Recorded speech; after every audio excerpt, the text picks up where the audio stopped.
সেনাপ্রধান বলে দিলেন, মাননীয় প্রধানমন্ত্রী, আপনার আজকে অন্তিম দিন।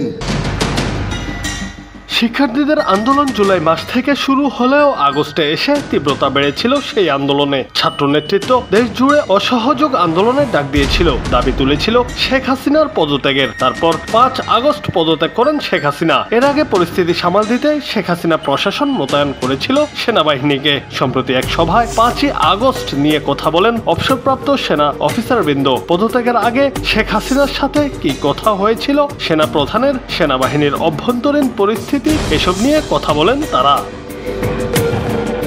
সেখানে বলা হয়, শেখ হাসিনা পদত্যাগ করার কয়েকদিন আগে সেনাবাহিনীর তরুণ সেনা কর্মকর্তাদের ক্ষোভের মুখে পড়তে হয়েছিল বাংলাদেশ সেনাবাহিনীর প্রধান জেনারেল ওয়াকার উজ্জামানকে। 2 আগস্ট এক বৈঠকে তরুণ সেনা কর্মকর্তারা দেশের পরিস্থিতি নিয়ে ক্ষোভ প্রকাশ করেন। বাংলাদেশের শিক্ষার্থীদের নেতৃত্বে মাসব্যাপী বিক্ষোভের সূত্র ধরে পরিস্থিতি যখন আরো খারাপের দিকে যাচ্ছিল, এমন সময় দেশ জুড়ে সেনা মোতায়েন করে সরকার। এর মধ্যে 2 আগস্ট সেনা প্রধান জেনারেল ওয়াকারুজ্জামানকে একটি কঠিন পরিস্থিতির মুখোমুখি হতে হয়। ওই দিন এক বৈঠকে তরুণ সেনা কর্মকর্তারা দেশের পরিস্থিতি নিয়ে ক্ষোভ প্রকাশ করেন।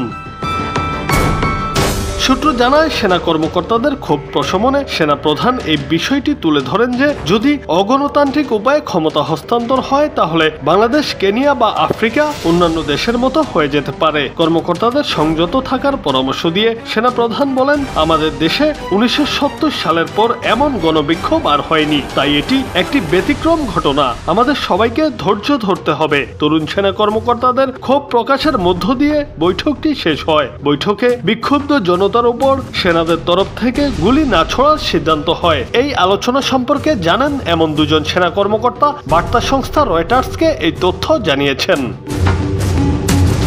5 আগস্ট প্রধানমন্ত্রীর বাসভবন গণভবন অভিমুখে মিছিলের কর্মসূচি ছিল আন্দোলনকারী জনতার। মিছিল শুরু হওয়ার 1 ঘন্টা আগে গণভবনে আসেন সেনা, বিমান ও নৌবাহিনীর প্রধান এবং পুলিশের মহাপরিদর্শক। শেখ হাসিনাকে সেনা প্রধান বলেন, সেনাবাহিনীকে জনবিক্ষোভ প্রতিরোধ করার যে আহ্বান জানিয়েছেন তিনি তা পালনে তার সেনারা অক্ষমতা প্রকাশ করেছে, কারণ পরিস্থিতি পুরোপুরি নিয়ন্ত্রণের বাইরে।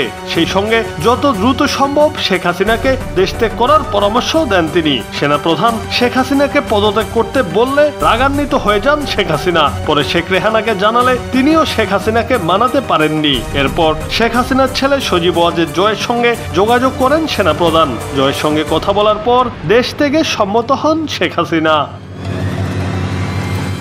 জুনায়েদ আহমেদ, বাংলা টিভি।